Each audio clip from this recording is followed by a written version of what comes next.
kasih kepada Bapak Ibu. Dan sekarang kita akan kembali ke dalam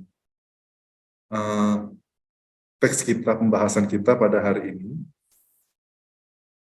Oke. Jadi saya akan sekedar review aja pelajaran minggu lalu. Jadi sebetulnya pelajaran minggu lalu mengatakan bahwa kenapa pertengkaran itu bisa terjadi. Kenapa kita itu memiliki kelemahan-kelemahan yang sangat sulit kita bisa kendalikan. Karena di sini dikatakan karena kita itu sebetulnya masalah yang nampak itu berasal dari masalah yang tidak nampak. Masalah yang eksternal itu sebetulnya dosa-dosa eksternal itu berkenaan dengan masalah yang ada di dalam diri kita atau secara internal. Dan akhirnya diberikan jawaban oleh Yakobus, bagaimana cara kita menangani permasalahan-permasalahan yang nampak. Itu kita harus perbaiki dulu masalah yang tidak nampak. Bagaimana cara kita bisa mengatasi masalah eksternal, kita harus bisa menyelesaikan dulu masalah internal. Nah, masalah internal ini caranya apa aja, Ibu Ira yang minggu lalu tidak hadir? Yang pertama adalah ketika kita ingin diperbaharui oleh Tuhan, ketika kita ingin berubah, ini dia ada beberapa tahapan. Yang pertama adalah kita mendengar dulu, ya, kita mendengar. Jadi orang yang berubah dengan orang yang tidak berubah itu sama-sama mendengar. Orang yang bertumbuh maupun orang yang tidak bertumbuh sama-sama mendengar. Orang yang dewasa maupun orang yang tidak dewasa itu sama-sama mendengar firman Tuhan. Jadi mereka sama-sama mendengar firman Tuhan. Tapi bedanya apa? Nah itu dia, mereka bukan hanya mendengar, tetapi juga yang kedua ini sama-samanya ya, masih sama-sama, mereka masih sama-sama apa Bapak Ibu melihat, ya kan? Mereka masih melihat firman Tuhan, mereka masih membaca firman Tuhan. Nah ini dia kan, sama seperti dari kita itu tiap hari itu hanya membaca firman Tuhan.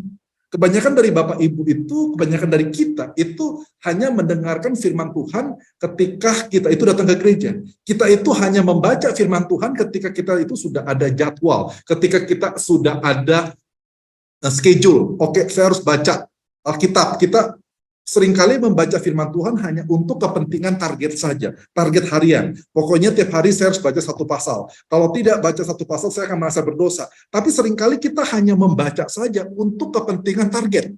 Bukan membaca untuk kepentingan pertumbuhan, bukan membaca untuk kepentingan kedewasaan, bukan membaca untuk kepentingan mengenal Tuhan lebih dalam lagi. Itu dia. Jadi kita hanya membaca, kita hanya melihat. Itu kurang lebih seperti itu. Sama-sama mendengar firman Tuhan, sama-sama membaca firman Tuhan.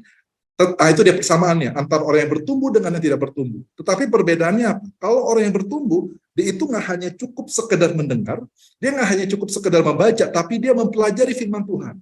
Nah itu dia mempelajari firman Tuhan. Sekali lagi, belajar firman Tuhan itu butuh dedikasi. Belajar firman Tuhan itu butuh disiplin. Belajar firman Tuhan itu butuh komitmen. Jadi hanya orang-orang yang dewasa saja yang bisa konsisten di dalam belajar. Karena mereka hanya orang dewasa yang bisa mendisiplinkan diri mereka sendiri. Hanya orang dewasa yang mampu membuat komitmen. Membaca Alkitab itu, belajar Alkitab itu bukan karena keinginan, tetapi karena komitmen. Nah itu dia, disinilah belajar gitu kan. Ketika dia belajar, ya kan, bukan hanya dia belajar, itu dia perbedaannya. Perbedaan yang pertama adalah dia belajar. Lalu berikutnya yang kedua adalah perbedaannya dia bukan hanya sekedar belajar untuk pengetahuan semata, ya kan, hanya untuk sekedar mendapatkan informasi yang dalam, bukan hanya untuk mendapatkan keindahan firman Tuhan, tetapi ketika dia belajar, ketika sudah mendapatkan kekayaan dan keindahan firman Tuhan, dia itu kemudian adalah apa? Dia itu memutuskan, Tuhan aku mau tinggal, gitu. Aku mau tinggal di dalam kebenaran-Mu. Nah itu dia. Jadi ada peningkatan Bapak Ibu. Bukan hanya dia mendengar, bukan hanya dia membaca, bukan hanya dia mempelajari, tapi meningkat. Akhirnya menjadi tinggal gitu kan, menetap. Ada kata tinggal, dia menetap. Bagaimanapun aku komitmen untuk menetap di dalam firman Tuhan. Aku tetap, ketika aku belajar, pelajaran aku tidak berhenti hanya untuk di pelajaran, tetapi pelajaranku harus muaranya terhadap bagaimana aku bisa tinggal di dalam firman Tuhan, bagaimana aku bisa ditransformasi firman Tuhan, bagaimana aku itu bisa diubahkan oleh firman Tuhan. Nah, kebanyakan dari kita, bagaimana mungkin kita bisa diubahkan firman Tuhan, di mana kita bisa tinggal di dalam firman Tuhan, kalau kita itu nggak belajar. Ngerti ya? Bagaimana mungkin kita itu bisa tinggal di dalam firman Tuhan kalau kita hanya dengar saja? Nggak bisa gitu, kita harus ambil ekstra langkah. Kita nggak bisa hanya baca saja firman Tuhan terus kita mau tinggal. Karena kalau kita hanya baca saja, seperti yang dikatakan, itu kalau kita nggak lakukan, kita nggak praktis, pasti kita lupa, pasti kita lupa. Jadi makanya ketika kita membaca, kita mempelajari, kita ada praktis, makanya kita akan tidak lupa gitu loh. Itu akan melekat, kita akan tinggal. Nah, itu dia, melakukan firman Tuhan. Jadi menarik, ada 5. Sekali lagi, minggu lalu, bagi Bapak Ibu yang tidak hadir, itu bukan hanya dia mendengar, bukan hanya dia melihat, dia mempelajari, dia tinggal, dan yang terakhir itu akhirnya kesimpulannya jadinya apa? Dia melakukan. Nah itu dia, meskipun nanti kita akan bahas, ingatkan saya, kemungkinan kalau Bapak Ibu mau, mungkin minggu depan atau 2 minggu lagi saya akan membahas mengenai pertanyaan Asnita, karena ini penting. Kenapa pertanyaan Asnita minggu lalu? Itu menariknya adalah di dalam pasal 1 itu diakhiri dengan kata hukum. Ada kata hukum atau kata nomos dalam bahasa Yunani, ada kata hukum. Kata hukum ini merupakan engsel, peralihan kata-kata pengikat engsel dari akhir pada ayat 1 memasuki ayat yang kedua. Karena bukan ayat yang kedua, pasal yang kedua. Karena pasal yang kedua itu sering sekali dikatakan hukum gitu loh. Dan itu menarik. Maksudnya apa nih? Yakobus gitu. Yakobus bukan hanya, sekali lagi, bukan hanya dia menyembuhkan sebuah istilah untuk makna di dalam teks tersebut, tetapi dia akan membawa kita ke dalam pasal selanjutnya supaya istilah tersebut itu menjadi lebih kaya. Tetapi, nah ini dia. Saya minta saudara sekali itu memperhatikan, di sini ada kata hukum yang memerdekakan. Itu terjemahan Indonesia. Hukum yang merdeka atau memerdekakan. Itu yang paling penting. Ada hukum yang memerdekakan. Nanti ini akan diulang. Gitu. Oke? Itu merupakan pelajaran dari minggu lalu. Nah, sekarang kita masuk nih ke bagian akhir dari pasal 1. Nanti saya akan bahas lebih detail tentang strukturnya. Kita melihat seluruh pasal 1. Bagaimana? Tapi kita akan lihat ayat 26 dulu. Yang menarik ialah dikatakan apabila seseorang, nah ini dia Bapak Ibu, yang saya warnain biru. Apabila seseorang apa Bapak Ibu, Bu Iin, dikatakan apa? Ini terjemahan bahasa Indonesianya. Apabila seseorang apa? Bu Iin? Menganggap dirinya beribadah. Betul. Terus lanjut, Bu. Tetapi tidak mengekang lidahnya. Oke, stop dulu, Bu. Betul, Bu. Jadi menariknya adalah banyak orang itu menganggap dirinya itu orang saleh. Banyak orang, betul ya, banyak kita memikirkan, menganggap diri kita itu adalah orang benar. Banyak kita menganggap diri kita itu adalah orang yang sudah baik. Tetapi menariknya, apa yang kita pikirkan itu seringkali berbeda dengan apa yang kenyataan, tindakan kita. Iya kan, seringkali kita mikirkan kita ini udah benar kok di depan Tuhan. Enggak, kita itu sudah jadi orang religius. Enggak, Tuhan bilang, bukan masalah apa yang kamu pikirkan, bukan masalahnya, bukan apa yang kamu pikirkan tentang dirimu sendiri. Bukan apa yang kamu pikirkan dengan dirimu sendiri, tapi kamu perhatikan apa yang kamu katakan. Nah itu dia, menarik Bapak Ibu ya. Ada kata apa? Mengekang lidahmu. Nanti mengekang lidah ini muncul lagi, sekali lagi. Ini banyak sekali ini kata-kata pengikat. Ini akan muncul lagi di dalam pasal yang ketiga. Muncul lagi ketika Yakobus membahas tentang lidah. Nah, ini mengatakan apa? Ini menarik sekali. Yakobus mengatakan, kamu pikir, kamu menduga, kamu menganggap, kamu menilai diri kamu sendiri adalah orang yang religius. Tetapi kamu itu tidak mampu menahan. Nah itu dia kan, mengendalikan lidah kamu. Kamu nggak mampu gitu, mengendalikan lidah kamu yang paling kecil. Kamu nggak mampu ketika kamu marah, kamu itu emosi, terus berikutnya kata-kata kamu itu kasar segala macam gitu kan, tidak benar, tidak alkitabiah gitu kan, menyakitkan. Dikatakan apa? Kamu itu dikatakan apa? Ibadah kamu adalah sia-sia gitu. Kamu sia-sia karena kamu hanya berpikir kamu itu orang benar, tetapi cilakanya apa? Kebenaran itu tidak mampu mengubah hidup kamu. Kebenaran itu tidak mampu menenangkan diri kamu. Kebenaran itu tidak mampu menguasai diri kamu. Justru kata-kata yang kasar itulah yang menguasai diri kamu. Bukan kebenaran itu. Wah, itu menarik. Itu dikatakan, kamu itu sia-sia jadinya buat apa gitu. Kamu mengatakan kamu itu orang yang saleh. Tapi menariknya adalah kesalahan itu tidak mampu mengendalikan kamu ketika kamu di dalam masalah. Jadi kesalahan kamu itu tidak mampu membantu kamu ketika kamu di dalam pergumulan, di dalam pencobaan, kamu nggak bisa gitu. Itu dikatakan apa? Ya kan kamu itu sebetulnya apa? Kamu itu membohongi diri sendiri gitu. Kamu membohongi diri sendiri ya kan. Ada kata membohong lagi, ya kan? Kamu itu membohongi diri sendiri. Dan ibadah kamu sia-sia. Jadi dikatakan apa? Inilah ibadah yang sia-sia. Kita mendengar, bukan hanya mendengar, bukan hanya kita mendengar, tapi kita juga membaca. Bukan hanya kita mendengar, membaca, tapi kita udah mengira. Kita sudah menganggap. Meningkat kan? Bukan hanya kita mendengar, tapi kita melihat. Bukan hanya melihat dan mendengar, melibatkan dua indera kita, tapi kita akhirnya sudah menganggap diri kita itu udah benar. Kita menganggap diri kita itu sudah suci. Kita menganggap diri kita itu sudah saleh. Tetapi celakanya adalah apa? Kenyataannya, ya kan, kamu itu membohongi diri kamu. Kenapa kamu membohongi diri kamu sendiri? Karena apa? Kebenaran yang kamu pikir, yang kamu renungkan, pikiran, yang kebenaran yang sudah kamu dengar, yang sudah kamu baca, itu tidak mampu mengubah hidup kamu. Nah, itu dia. Kan dikatakan apa? Agama kamu itu sia-sia. Nah, itu dia. Jadi saudara sekalian, kita tanya ya, kepada diri kita, selama ini kita sia-sia nggak sih kita beribadah? Selama ini kita sia-sia nggak sih ikut pemahaman kita? Selama ini kita sia-sia nggak kita khotbah? Kita khotbah hanya untuk kepentingan khotbah, bukan untuk kepentingan perubahan hidup. Nah, itu dia, itu menarik. Jadi seringkali kita itu, dan kita menganggap diri kita sudah benar. Kita menganggap diri kita sudah berubah, padahal enggak, begitu loh. Padahal tindakan kita belum berubah. Ini keras sekali gitu loh. Karena banyak, kenapa Yakobus mengatakan seperti ini? Karena banyak sekali orang-orang pada zaman dahulu itu berpikir, sekali lagi, pada zaman dahulu mereka sudah berpikir bahwa diri mereka itu aman, bahwa diri mereka itu saleh, padahal tidak begitu. Mereka berpikir, nah seringkali pikiran kita itu menyesatkan begitu kan. Kenapa kita bisa tahu itu menyesatkan? Kalau ternyata perkataan kita, sikap kita tidak mencerminkan begitu. Kurang lebih seperti itu Bapak Ibu ya. Nah, ini yang menarik nih. Oke, silakan Ibu Leni. Menarik.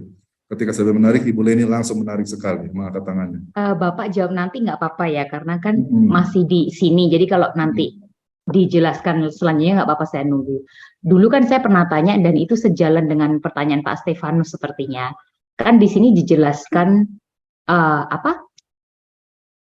agama yang murni adalah seperti ini. Jadi pertanyaan saya dulu itu, kok sepertinya definisi agama itu sangat mudah. Pak Stefanus kayaknya seperti ngomong begitu, kayak simple begitu, dan pertanyaan saya serupa.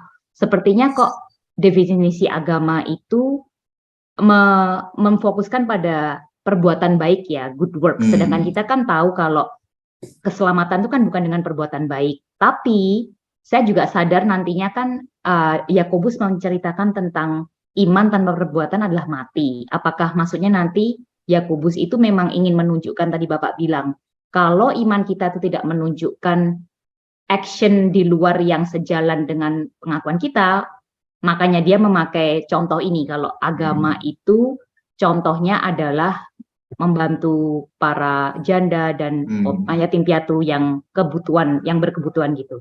Jadi itu pertanyaan aja. Oke, bagus sekali pertanyaannya. Jadi ya. Pertanyaannya bagus. Jadi begini. Jadi apakah fokus kepada Yakobus ini menegaskan kepada agama itu melalui perbuatan baik? Nah, apakah Yakobus menekankan seperti itu? Ya kan? Karena ayat ke-27, ya kan, perbuatan baik, mengunjungi orang-orang yang yang tidak punya orang tua dan juga janda-janda. Nah, untuk menjawab pertanyaan itu, saya minta Leni sendiri menjawab. Bukan maksudnya begini. Begini.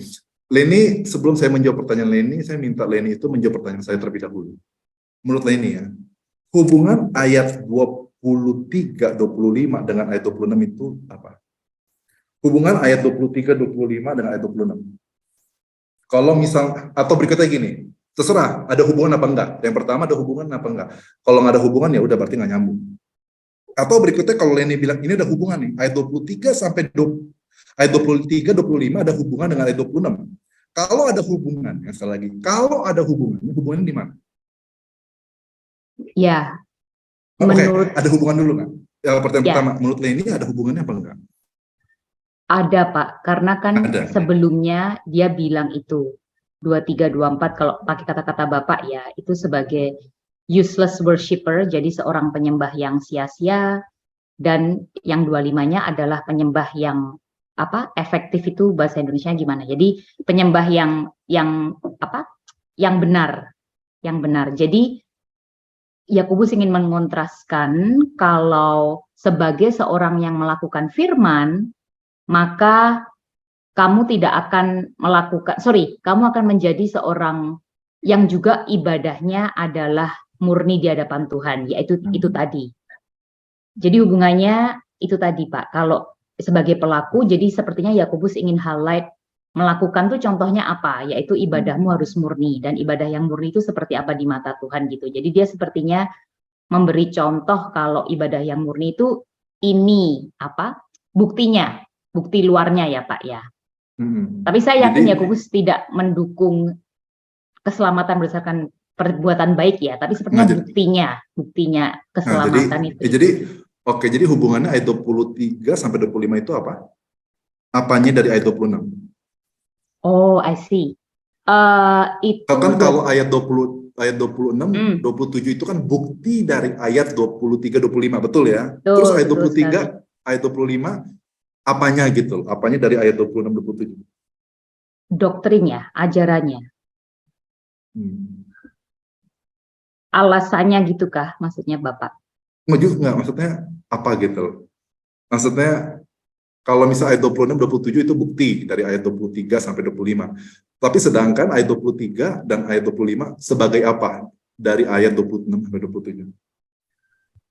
Iya, ajarannya Pak, sebagai pembukanya, sebagai topiknya, sebagai topiknya, atau mungkin kita bukan sebagai topiknya ya, tapi itu merupakan apa? Nanti itu akan saya bahas lebih lanjut. Itu merupakan sebagai apa? Tadi kan ayat 26, 27 itu sebagai bukti. Berarti ayat atau bukti atau manifestasinya. Terus ayat 23, ayat 20 sampai 25 itu merupakan bisa dibilang itu dasarnya gitu. Dasarnya ya, ajarannya. Okay. Iya, maksudnya gini, kalau kamu mempunyai dasarnya yang baik gitu kan. Itu pasti itu udah buahnya. Maksudnya bisa dibilang ini deh. Ayat 23, ayat 25 itu merupakan akarnya. Kalau akarnya itu udah benar, maka pasti buahnya bagus. Gitu loh, buahnya itu ayat 26, 27. Ya kan? Jadi itu ada hubungannya. Jadi begitu kan. Jadi karena gini, ketika ayat 26, ayat 27 itu kita keluarkan daripada konteksnya, itu bisa ditafsirkan macam-macam. Bisa ditafsirkan macam-macam gitu loh. Ayat 26, 27 itu bisa ditafsirkan macam-macam. Dan salah satu tafsirannya adalah ini nggak nyambung. Atau berikutnya tafsiran lain adalah kita memikirkan bahwa ayat-ayat ini itu lebih berkenaan kepada apa? Perbuatan baik. Fokusnya kepada itu. Memang itu bicara kepada perbuatan baik, tetapi itu bukan sebagai fokus daripada si Yakobus. Tetapi itu merupakan ayat 26-27 itu merupakan manifestasi daripada ayat 23, 26 sampai 25. Kalau kita memiliki ayat 25, ayat 23 sampai 25, kalau kita melakukan dan kita menghidupi ayat 23, ayat 25, itu ayat 26 sampai 27 itu merupakan manifestasi atau merupakan konsekuensi logis. Ini istilah kerennya, merupakan konsekuensi logis dari ayat 23, 25. Jadi contoh gini, kalau kita bukan hanya pendengar firman Tuhan, kita bukan hanya melihat firman Tuhan, membaca firman Tuhan, tapi kita mempelajarinya. Bukan hanya kita mempelajari, tapi kita menghidupi firman Tuhan itu sendiri. Bukan hanya kita menghidupi firman Tuhan sendiri, bahkan kita melakukan semua firman Tuhan itu. Akhirnya apa? Kita itu apa? Kita itu tidak akan menipu diri kita sendiri. Kita itu akan mampu menahan lidah kita. Kita bukan hanya mampu menahan lidah kita, karena kenapa kita bisa mampu menahan lidah kita? Karena apa? Kita menghidupi firman Tuhan.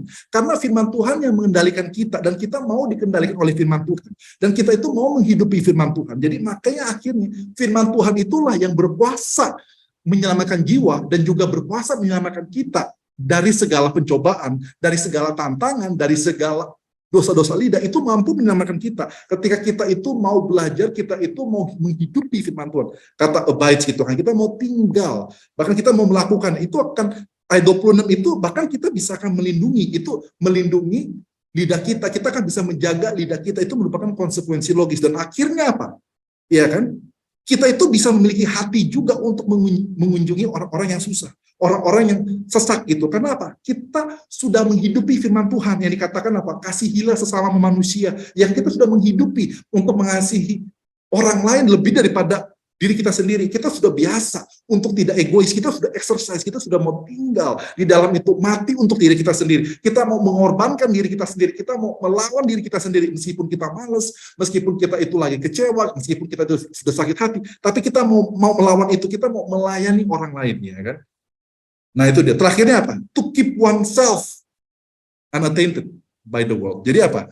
Supaya menjaga diri kita itu bahkan tidak terkorupsi, tidak ada noda. Bukan, saya bilang korupsi salah ya. Noda aja nggak mau.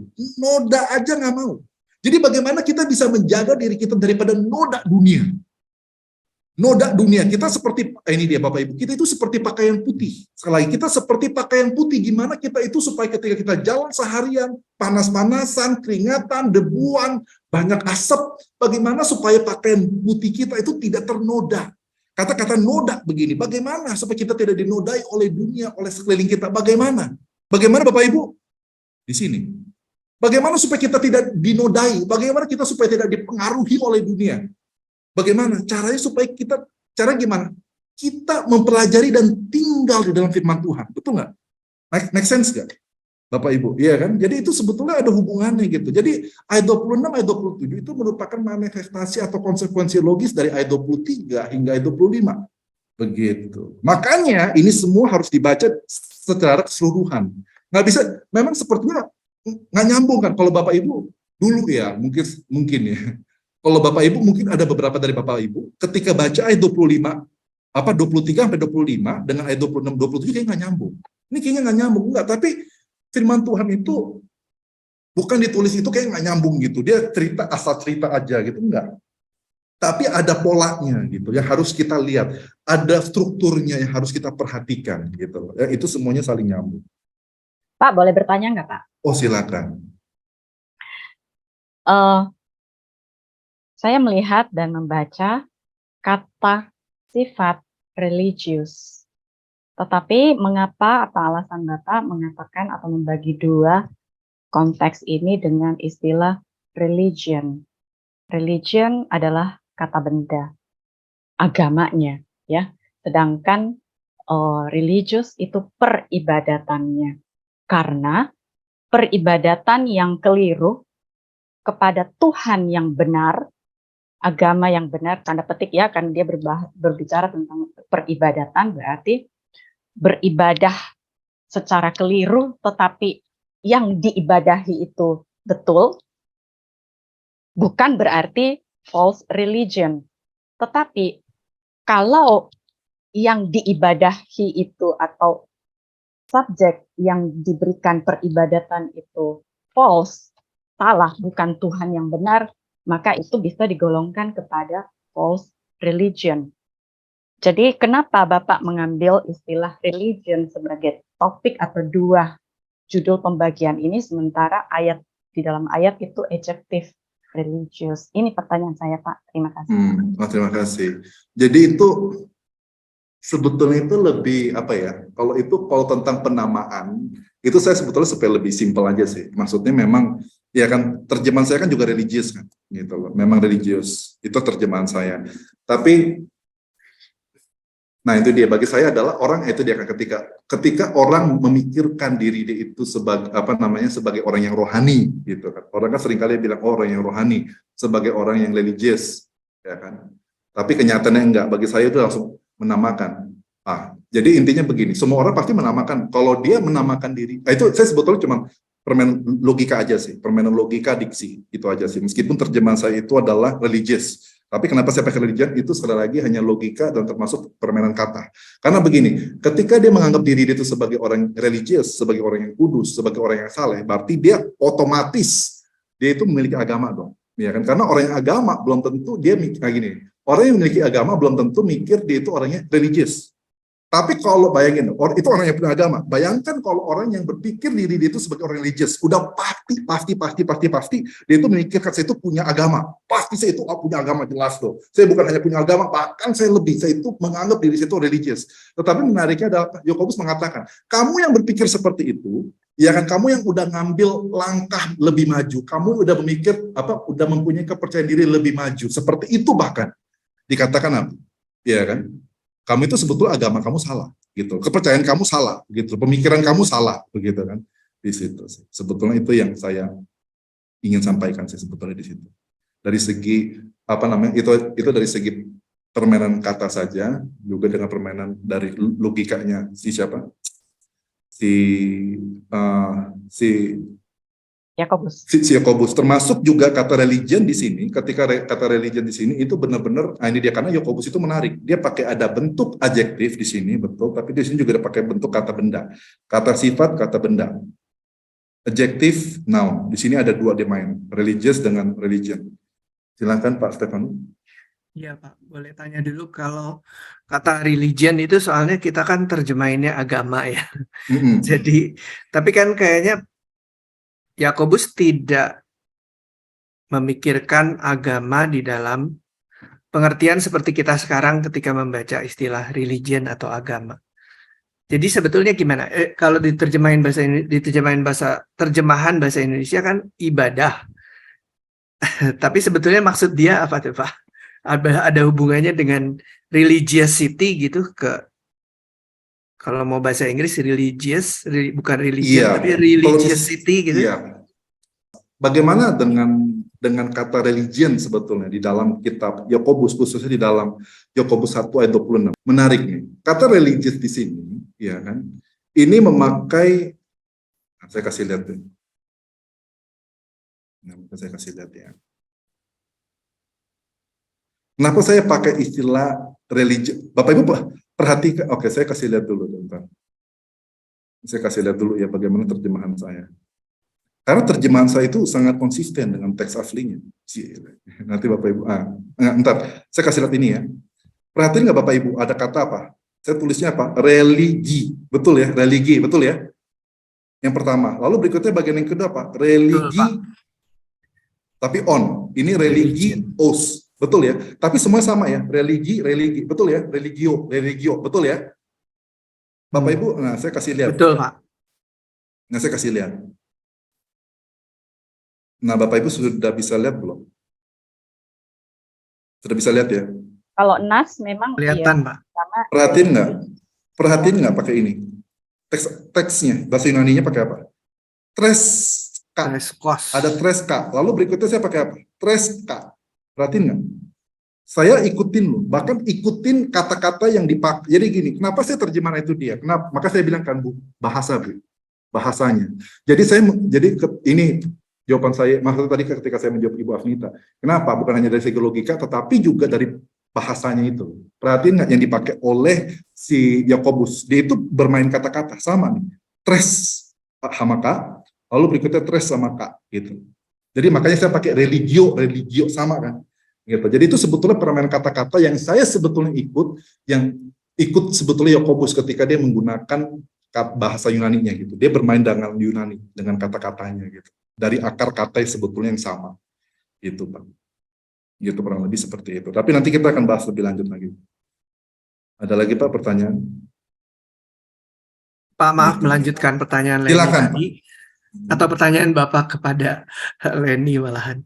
Jadi kalau saya kok masih ingat gambar Bapak tentang gunung es itu. Jadi ayat 26-27 itu rasanya puncaknya yang kelihatan di permukaan. Sedangkan ayat sebelumnya 23-25 itu yang di bawah permukaan. Jadi ketika orang hanya mendengar tapi melupakan, buru-buru menghayati firman dan tidak mengalami liberty dari firman itu, tidak tinggal di dalam firman, maka ya pasti manifestnya atau yang kelihatan di permukaannya adalah dia tidak mengendalikan lidahnya, dia menipu diri dan sebagainya. Dan keagamaannya sia-sia itu. Kalau saya kok mikirnya bayangannya seperti yang gambar Bapak itu. Memang begitu Pak, memang itu kan saya bilang. Memang gitu Pak. Maka tadi saya bilang kan ayat 26, ayat 27 tadi saya katakan lagi. Ayat 26 dan ayat 27 itu merupakan apa Bapak Ibu? Ada dua kata saya bilang manifestasi, yang kedua adalah apa? Konsekuensi logis. Dari ayat 23 sampai 25 itu. Gitu. Jadi ayat 26 sampai 27 sekali lagi itu merupakan manifestasi dan konsekuensi logis daripada ayat 23 sampai 25. Saya akan ulang lagi. Jadi bagaimana kita bisa menahan lidah kita? Segini. Pertama, mendengar firman Tuhan, tapi meningkat. Melihat firman Tuhan, meningkat. Mempelajari firman Tuhan, meningkat. Tinggal dalam firman Tuhan, melakukan firman Tuhan. Ketika kita melakukan firman Tuhan, untuk kita mengendalikan perkataan, pasti kita akan mengendalikan. Ya kan? Tapi kalau kita nggak bisa mengendalikan, berarti kita apa, Bapak Ibu? Kita masih belum melakukan firman Tuhan. Intinya begitu kan. Gitu loh. Jadi sebetulnya kenapa kita bisa melakukan firman Tuhan? Iya kan, ayat 26, 27. Kenapa kita bisa melakukan firman Tuhan bagus? Kenapa? Karena ya itu dia, karena kita sudah mendengar, kita sudah melihat, mempelajari, bahkan mendiam, tinggal di situ. Makanya kita bisa. Gitu loh. Makanya Roh Kudus itu menguasai kita. Makanya firman Tuhan itu yang menguasai kita. Makanya kita bisa melakukan. Tapi kenapa kita nggak bisa melakukan sebaliknya? Berarti kita nggak tinggal. Berarti kita nggak mempelajari. Mungkin kita mempelajari tapi kita nggak tinggal. Nah itu dia. Mungkin kita hanya mendengar saja. Kita hanya mendengar dan kita membaca saja gitu tentang ini penting gitu loh. Mengendalikan lidah dan sebagainya. Tetapi ya kita tidak pernah melakukannya begitu. Makanya dibilang apa, kamu menipu diri kamu sendiri kan. Kenapa kamu menipu diri kamu sendiri? Karena kamu menganggap diri kamu itu religius, tapi perbuatan kamu, perkataan kamu itu tidak religius begitu. Justru jadi batu sandungan kan begitu. Banyak orang-orang Kristen kayak begitu. Orang-orang Kristen batu sandungan, ya kan? Ya kan, apa yang dikatakan dengan apa yang dilakukan itu berbeda. Dengan apa yang dipikirkan, apa yang dibayangkan tentang dirinya sendiri itu berbeda dengan kenyataan. Nah itu kan, gitu loh. Jadi orang Kristen yang berpura-pura atau orang Kristen batu sandungan, gitu. Jadi orang melihat, kok kamu ngomongnya begini? Padahal kamu menganggap diri kamu itu religius. Padahal kamu menganggap diri kamu itu sebagai hamba Tuhan. Tapi kamu kok seperti ini kelakuannya, perkataannya. Nah, itu kan berat. Gitu. Itu sih. Sampai sini Bapak Ibu ada pertanyaan? Lalu berikutnya, ini dia. Tebak Bapak Ibu, kenapa saya pakai religion lagi di sini? Kenapa? Nah itu dia, saya minta Bapak Ibu tebak aja gitu. Kenapa saya pakai religion lagi? Harusnya simpel Bahasa sih. aslinya sama. Betul, bahasa aslinya sama dengan di sini. Jadi bukan saya membuat-buat Pak Stefanus, Bu Afnita, enggak. Saya nggak pernah buat-buat sendiri. Saya mencoba mempresentasikan seliteral mungkin, meskipun itu makanya kenapa saya suka pakai bahasa Inggris, karena bahasa Inggris itu lebih kaya gitu daripada bahasa Indonesia menurut saya ya. Jadi makanya tugas saya adalah seliteral mungkin, meskipun itu membingungkan buat Bapak Ibu, tapi setidaknya saya bisa jelasin nanti. Yang penting teks saya literal, dan ketika saya menjelaskan pesan saya pun akan saya mencoba menjelaskan seakurat mungkin dengan teks. Prinsip saya begitu. Gitu, prinsip saya gitu. Jadi saya mencoba menafsirkan seliteral mungkin, karena ini sama nih, pakai kata yang religio sama, religion sama, ini sama, religio sama. Ini, tapi ini bahasa yang dipakai di sini religion dengan di sini sama. Ayat 27 dengan ayat 26 kata dalam teks Yunani sama. Kenapa saya sekarang bisa ngomong Yunani? Ya karena beberapa orang-orang yang saya lihat di sini kebanyakan teologia begitu kan, jadi saya bisa lebih leluasa begitu loh. Saya kalau di kelas bahasa itu kan saya leluasa sekali gitu. Jadi saya menganggap Bapak Ibu paham atau tidak paham itu Bapak Ibu harus berjuang. Kalau di kelas ini saya harus yang lebih berjuang gitu, Bapak Ibu harus paham. Itu Bapak Ibu. Jadi dikatakan apa? Kudus. Ya maksudnya pure ya. Pure gitu loh, murni. Nah, itu menarik Bapak Ibu. Perhatiin nggak Bapak Ibu? Ini ada kata-kata yang menarik. Pure. Jadi pure itu ada artinya apa Bapak Ibu? Pure itu artinya murni, betul ya. Murni itu artinya apa? Nggak ada campuran, nggak ada apapun. Jadi benar-benar murni. Nah, itu dia ada yang menarik murni. Lalu murni, Bapak Ibu perhatikan nggak? Murni, perhatiin nggak? Ada kata ini sebetulnya ini sinonim semua ini. Bapak Ibu kalau misal perhatikan kata ini, kata pure sama undefiled, ini menurut Bapak Ibu ini sinonim apa tidak? Kalau dari bahasa Inggris kelihatannya sinonim ya. Betul. Saya Sinonim, menerjemahkan. Pak. Betul. Lalu berikutnya menariknya adalah apa?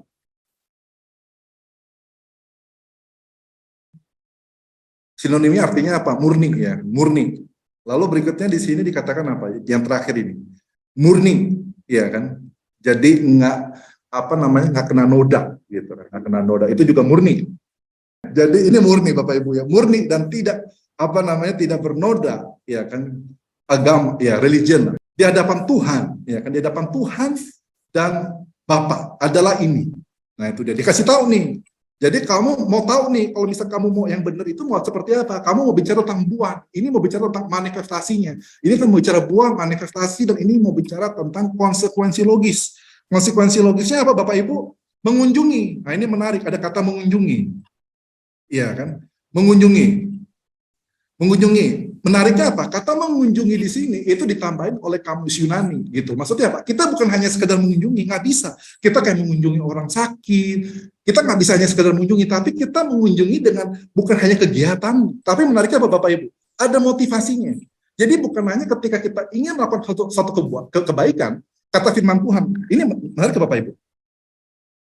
Menarik kasih Bapak Ibu. Karena selama ini, ya kan, dikatakan apa? Mereka yang berpikir kalau mereka religious, ya kan, tapi sebetulnya mereka itu tidak bisa.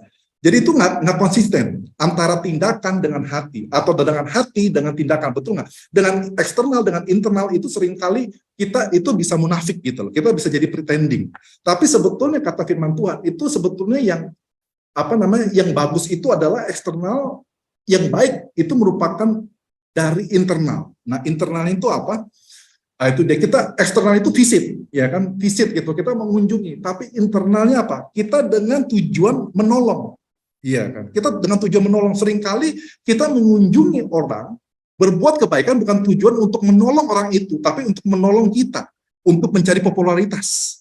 Iya kan? Untuk kepentingan kita, untuk ego kita, pilih-pilih gitu. Tapi bukan benar-benar untuk menolong orang itu. Nah, itu menarik nih. Jadi itu yang disampaikan oleh Yakobus. Ketika mengunjungi, ya mengunjungi gitu, mengunjungi dengan helpful intent gitu. Kamu itu ada sesuatu begitu, ada suatu motivasi untuk orang itu, ada motivasi kebaikan, bukan untuk motivasi ditahu orang, bukan untuk motivasi dibicarakan orang, bukan untuk motivasi menaikkan popularitasmu, bukan, reputasimu, bukan, tapi kamu mengunjungi untuk orang itu, memang benar-benar kamu itu tulus. Nah, itu kan tulus, bukan hanya tindakannya tulus, murni, tapi juga hatinya murni. Nah, itu dia, undefiled. Jangan sampai kamu itu tindakannya sudah bagus, tapi hatimu itu cacat, hatimu itu ternodai, hatimu itu nggak murni, hatimu itu nggak tulus. Nah, itu nggak bisa gitu loh. Jadi ini harus ada kan, to visit with helpful intent. Lalu berikutnya apa? Orphans and widows. Nah, ini menarik. Oke, saya mau nanya Bapak Ibu. Coba Bapak Ibu coba baca mana ya? Coba saya minta satu orang bacakan Yakobus 2 ayat 1. Yang lain mendengarkan. Yakobus 2 ayat 1.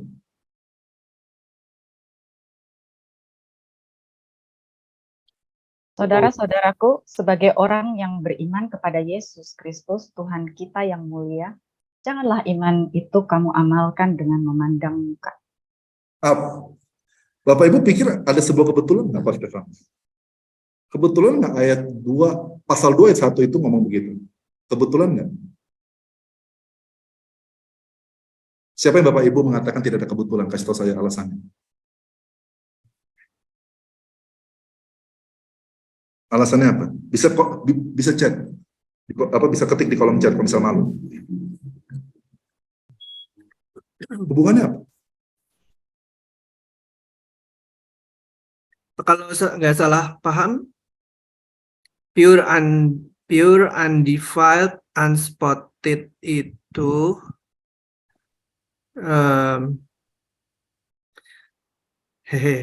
kan itu secara moral ya Pak ya, secara hati ya. Tapi kalau nggak dari hati kan mungkin keagamaannya hanya pura-pura aja itu. Oke. Makanya buka ayat 2 ke pasal 2 ayat 1 gitu. Coba Leni mengatakan tidak kebetulan. Coba kasih tahu saya. Di mana tidak kebetulan? Apa ketidakbetulannya? Apa koneksi dari ayat 27, ayat pasal 1 ayat 27 dengan 2 ayat 1? Karena biasanya janda dan anak yatim dipandang rendah. Pak. Betul. Jawabannya itu betul. Ya. Bapak perhatiin nggak? Itu nggak, Yakobus itu semua nyambung loh. Siapa bilang pasal 1 itu udah selesai semua? Udah dikupas tuntas. Enggak, Yakobus itu masih ngomong loh. Jadi itu menarik sekali. Jadi perhatiin nggak? Pasal 2 ayat 1 itu dimulai, kamu itu jangan ada favoritism. Jangan ada pilih pandang. Dan berikutnya masuk pasal kedua, ayat yang kedua, dibilang kalau ada orang datang dengan gold, dengan emas, orang kaya. Perhatiin kan? Kontras orang kaya dengan janda-janda dan anak yatim piatu. Wah, itu kontras banget. Kita itu justru punya intennya kepada siapa? Orang kaya. Kita punya intennya kepada mereka yang punya berlian. Kita yang intennya justru dengan mereka yang posisi tinggi. Tapi justru kepada orang yang posisinya rendah, seperti anak yatim piatu, seperti janda-janda yang dibuang oleh orang, tidak dianggap oleh orang, kita juga nggak anggap.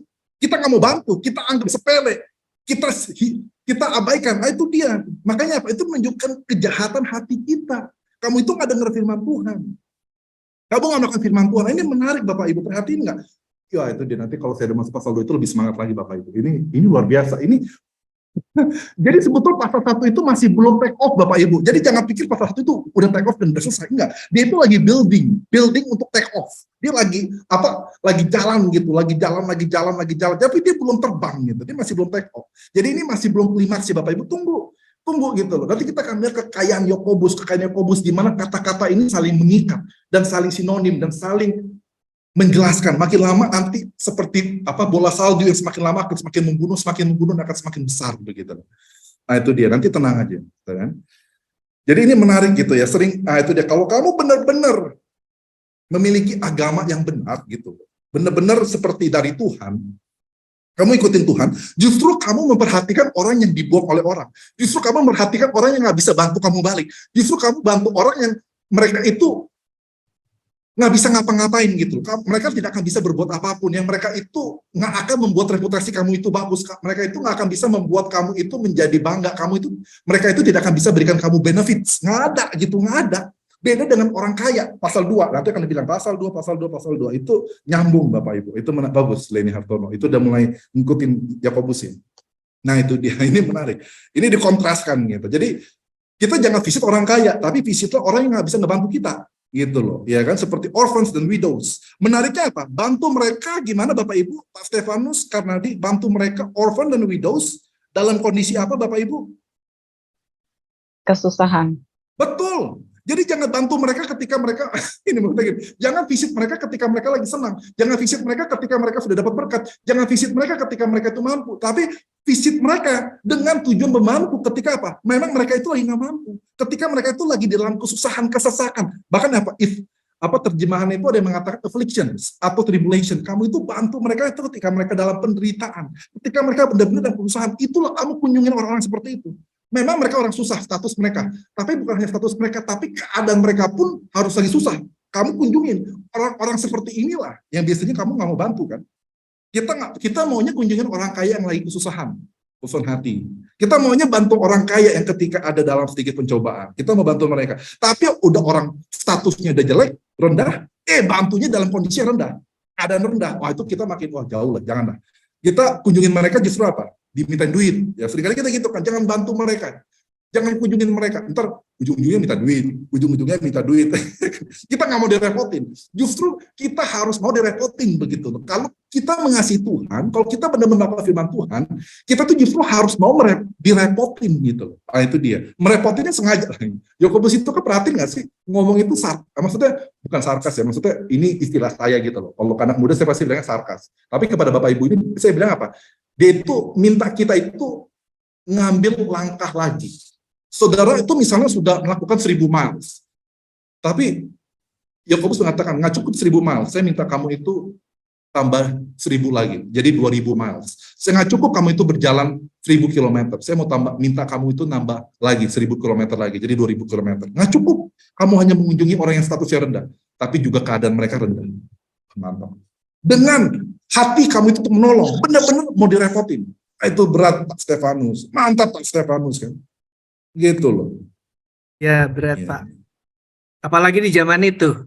Betul. Apalagi Sekarang banyak lembaga yang bisa nolong, zaman itu nggak ada. Betul.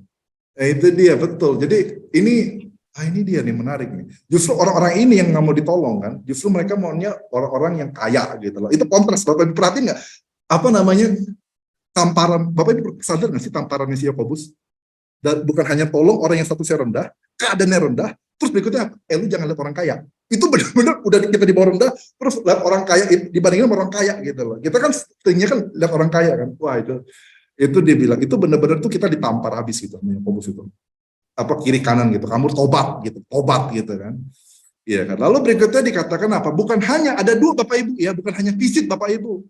Jadi ini visit. Jadi sekali lagi ya, visit ada eksternal. Bapak perhati nggak? Ini pun permintaannya pun ada eksternal internal, betul nggak, Ibu Leni? To visit orphans and widows, betul ya? Itu kan eksternal, betul kan? Mengunjungi orang-orang. Lalu berikutnya to keep oneself.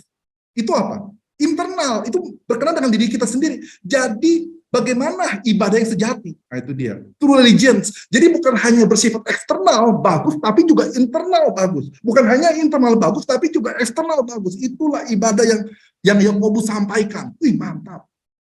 Jadi nggak bisa tuh eksternalnya bagus, internalnya jelek. Internalnya bagus, eksternalnya jelek. Nggak bisa. Itu cacat. Itu dualisme. Itu kontradiksi. Nggak bisa, Bapak Ibu. Itu harus eksternalnya bagus, visitnya bagus, tapi juga internalnya bagus. To keep oneself unspotted atau untainted gitu kan, by the world gitu. Jadi kita itu menjaga diri, bukan hanya eksternalnya kita visit, tapi juga internalnya kita jaga diri kita supaya kita itu nggak dinodai oleh dunia.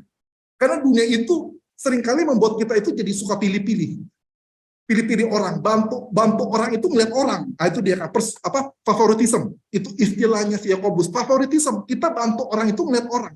Kita bantu orang itu melihat status orang itu, kita bantu orang melihat keadaan orang itu, kita bantu orang itu melihat pencapaian orang itu, melihat pendidikan orang itu, melihat karisma orang itu, tapi bukan itu. Jangan kamu itu dipengaruhi oleh dunia, jangan. Jaga diri kamu gitu. Orang lain seperti itu. Memandang pernikahan, selingkuh, segala macam wajah. Tapi kamu nggak boleh seperti itu. Orang dunia mengatakan ikut Tuhan itu harus gampang. Tapi kalau aku menderita, semakin ikut Tuhan pun semakin menderita. Jangan ikut-ikutin dunia. Kamu menjaga diri kamu itu tidak dinodai. Karena begitu mudah diri kita itu dinodai. Pikiran kita dinodai sehingga kita itu pikir negatif. Begitu mudah perasaan kita itu dinodai sehingga kita berperasaan negatif. Sehingga kita mengatakan, Tuhan kenapa seperti ini? Jangan sampai itu. Jaga diri kamu. Jaga diri kamu seperti itu baju putih. Supaya kamu itu tidak kotor. Tidak kamu itu menjadi dinodai atau menjadi hitam. Bagian baju kamu, jangan. Kamu harus menjaga diri kamu, internal kamu sedemikian rupa. Bagaimana jaganya internalnya Bapak Ibu? Tadi ayat 23, 25. Itulah firman Tuhan. Terima kasih Bapak Ibu. Mungkin Bapak Ibu ada pertanyaan. Sudah jam 8:11. Pertanyaan Pak Pontas bisa dijawab oleh Pak Stefanus. Karena saya sudah jelaskan 2 kali. Apa Ibu Leni? Gitu kan. Apa hubungannya gitu kan? Apa hubungannya? Bagaimana kita bisa visit dengan cara ayat 23 25. Ada 20 lagi. Ayat 23 25, 5 hal itu, 23 25 kan 5 hal. Mendengar, membaca, mempelajari, tinggal, lalu akhirnya apa? Melakukan itu adalah itu dasarnya Bapak Ibu, itu merupakan fondasinya. Fondasi untuk menghasilkan buah ayat 26, 27. 26, 27 itu merupakan buah. Ayat 26, ayat 27 itu merupakan apa? Manifestasi. Ayat 26, 27 merupakan apa? Konsekuensi logis. Nah itu dia. Jadi saya ulang lagi itu yang ketiga kali. Amin Bapak Ibu. Amin. Oke. Jadi ada lagi pertanyaan Bapak Ibu. Ini Yakobus ini belum selesai. Meskipun aku udah tutup ayat 1, pasal 1, tapi belum selesai.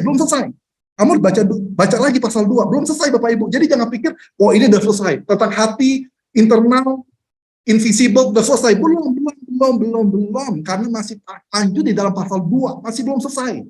Gitu loh. Pasal 2 dimulai dengan jangan favoritism. Gitu loh. Jangan menunjukkan, favoritism. Pilih-pilih gitu loh. Iya kan? Itu dia, karena ada, itu dia. Itu masih belum selesai kalau Bapak Ibu ini bukan hanya kata-katanya itu mengikat apa? Untuk mengikat ide-ide yang saling berhubungan. Begitu. Pak mau tanya boleh Pak? Silakan. Bapak kan belajar banyak sejarah dan masuk sejarah dalam konteks biblika. Kira-kira apa sih yang dimaksudkan oleh Yakobus ketika dia berbicara tentang dicemarkan oleh dunia yang seperti apa yang terjadi pada waktu itu? Bagi yang menjadi satu ancaman ya bagi jemaat perantauan itu, supaya kita bisa compare dengan situasi sekarang. Karena ini kan sudah bahasanya masalah internal, kemudian istilah dunia itu sendiri juga kan menjadi satu symbolize gitu loh. Tapi ini kan berbicara tentang kontekstual pada waktu itu. Bisa nggak diceritakan? Bisa, tapi nanti akan disampaikan lebih lanjut lagi oleh Yakobus ketika dia mengatakan hikmat kamu adalah merupakan hikmat dari dunia. Nah, itu nanti Bu, sabar nanti dikasih tahu oleh Yakobus ciri-ciri dunia itu apa aja. Nanti Bu, bukan saya jelasin, tapi Yakobus itu udah mengantisipasi pertanyaan Bapak Ibu.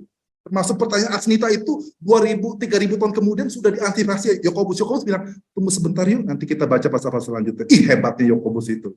Iya kan, sudah tahu nih pertanyaannya Bu Leni, ini gimana apa hubungannya? Pak Stefanus sudah apa hubungannya? Sudah dikasih tahu, sabar gitu, kamu sabar, kamu lihat dulu ayat 23-25 hubungan ayat 26. Dan itu 27 belum selesai, masih ada lagi pasal 2 itu hubungan. Itu jadi sudah dijawab Bu oleh Yakobus. Mari kita menunggu biar Yakobus yang menjawab ketika kita sampai di pasal selanjutnya. Terima kasih Ibu. Minggu depan saya akan jelaskan, nah ini dia. Minggu depan saya akan jelaskan ini kok. Tenang aja Bapak Ibu. Nah, saya akan jelaskan ini minggu depan. Jadi Bapak Ibu tunggu aja Bapak. Ini merupakan rangkuman seluruh pasal 1 dari ayat 1 sampai 27. Ini merupakan rangkumannya. Nanti saya akan jelaskan minggu depan. Simple kok. Gitu loh. Oke Bapak Ibu, nanti ini saya kasih. Saya sudah kasih kan? Saya sudah kasih Bapak Ibu, tenang aja, saya sudah kasih. Sampai sini Bapak Ibu, coba Bapak Ibu, ini dia, sudah dapat slide saya, coba aja baca-baca lagi pasal 1 seluruhnya sekilas, dan minggu depan kita akan bahas secara singkat begitu. Secara singkat. Hubungan pasal 1 secara keseluruhan, ayat 1 sampai 27 itu gimana? Itu sebetulnya polanya sama, Pak. Polanya sama kok. Dan masuk ke dalam ayat 20 pasal 2 nanti polanya juga sama lagi. Jadi Bapak Ibu perhatikan Yakobus itu polanya simple gitu, sederhana. Memang agak bermuter-muter, ya kan kesannya nggak nyambung, tapi sebetulnya itu nyambung gitu. Ada polanya. Polanya itu ketika kita sudah tahu polanya itu gampang ngikutin Yakobus. Gitu. Selama ini kita hanya baca Alkitab, tapi kita nggak coba mendalami pola pikiran dia. Jadi makanya kita bingung, nih orang ngomong apa, tiba-tiba kok begini. Betul ya? Kalau kita nggak tahu polanya, kita bingung, kok abis ngomong ayat 25 langsung tiba-tiba tentang religion. Ini apa hubungannya gitu? Nggak nyambung gitu. Tapi kalau kita tahu pola pikir Yakobus itu, kita bisa paham seluruh pasal, bahkan bukan seluruh pasal, tapi seluruh kitab. Gitu Bapak Ibu. Jadi Bapak Ibu tetap tenang Bu Iin, nanti minggu depan kita akan bahas lebih praktis lagi. Tapi bukan hanya praktis, tapi dalam angle yang berbeda. Ini kan dalam yang rendah kan. Perhatiin nggak Bapak Ibu? Yakobus itu suka ngomong hal yang sama, tapi dua sisi. Yakobus sekali lagi, Yakobus itu suka ngomong hal yang sama, satu hal nih, tapi dari dua sisi. Yang pertama dari yang rendah, orphan maupun widows, lalu berikutnya satu lagi dari orang kaya. Tapi temanya sama, hal yang sama begitu. Gitu Bapak Ibu. Jadi itu menarik sih. Oke Bapak Ibu, terima kasih atas kebersamaan Bapak Ibu. Mungkin saya bisa serahkan kepada tim Yayasan Obat Emas Indonesia.